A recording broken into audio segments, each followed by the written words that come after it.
নিজের ভালোর জন্য কয়েকটা কথা বলি। আমার একজন শিক্ষক বলতেন, জীবনে যত কিছুই করো, নিজেকে খুশি রাখবার মাধ্যম কখনো অন্য কারোর মাঝে খোঁজার চেষ্টা করবে না।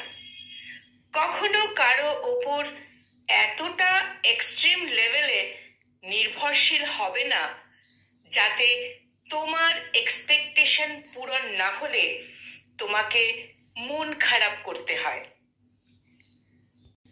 মানসিকভাবে কখনোই কখনোই এতটা নির্ভরশীল হয়ে যাবে না।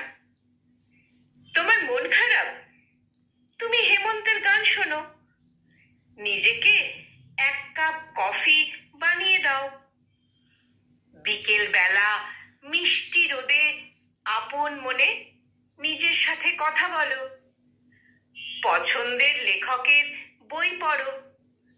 নিজে যদি বিশেষ কোনো ক্রিয়েটিভিটি থাকে তোমার মধ্যে, তাহলে সেটা দিয়েই নিজেকে ব্যস্ত রাখো। অন্যকে ব্যঙ্গ করে স্ট্যাটাস লেখা, নিজের দুঃখ দুর্বলতা জনসমক্ষে প্রকাশ করা কখনোই বুদ্ধিমতির কাজ নয়।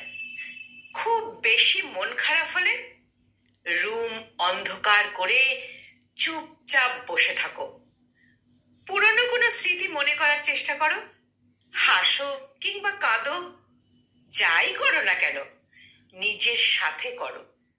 নিজের সাথে এত সুন্দর একটা সম্পর্ক তৈরি করো যাতে সব সময় অন্যের কাঁধের প্রয়োজন না হয়। যদি কোনো কাজে সফল হও তাহলে নিজেকে ট্রিট দাও। যদি অকৃতকার্য হও তাহলে নিজের উপরেই অভিমান করো। নিজের সাথে প্রতিজ্ঞাবদ্ধ হও, তবে কখনোই অন্যের চোখে নিজের পারফেকশন খোঁজার চেষ্টা করো না।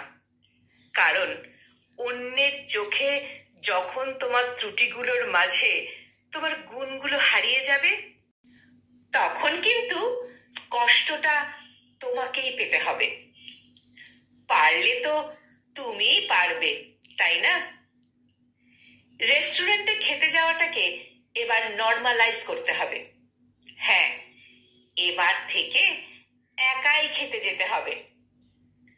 পার্কে নিজের সাথে সময় কাটাতে যাওয়াকে হাস্যকর বলে কেন মনে হবে?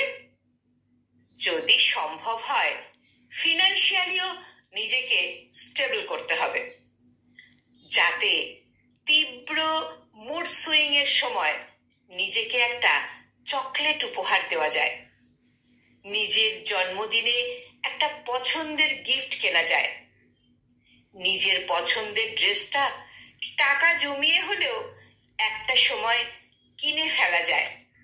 মাঝে মাঝে নিজেকে কিছু ফুল উপহার দাও। নিজের ঘরের এক কোণায় সেই ফুলটা থাকবে, সুন্দর একটা গন্ধ ছড়াবে, মন আপনা আপনি ভালো হয়ে যাবে। সবাইকে খুশি করার দায়িত্ব কিন্তু তোমার নয়। দুনিয়ায় কখনো কারোর পক্ষেই সবাইকে খুশি করা সম্ভব হয়নি। যেখানে যেটা পারবে না সেখানে সেটা পারবো না বলতেও শিখতে হবে।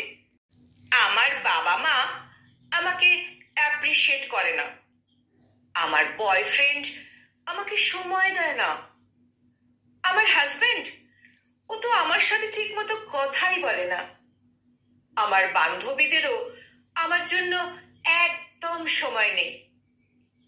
এইসব চিন্তা থেকে এবার বেরোতে হবে। তোমার কাছে যেগুলো অ্যাটেনশন, অন্যের কাছে শুধুমাত্র বিরক্তির কারণও তো হতে পারে। কেন নিজেকে অন্যের বিরক্তির কারণ বানাবে তুমি? একটা সুন্দর ব্যক্তিত্ব থাকার জন্য কিন্তু খুব কঠিন হওয়ার প্রয়োজন হয় না। শুধু নিজেকে ততটুকু ভালোবাসার প্রয়োজন হয় যাতে অন্যের কাছে নিজের জন্য ভালোবাসা খোঁজার প্রয়োজন না পড়ে। কলমে বৈশাখী সেন।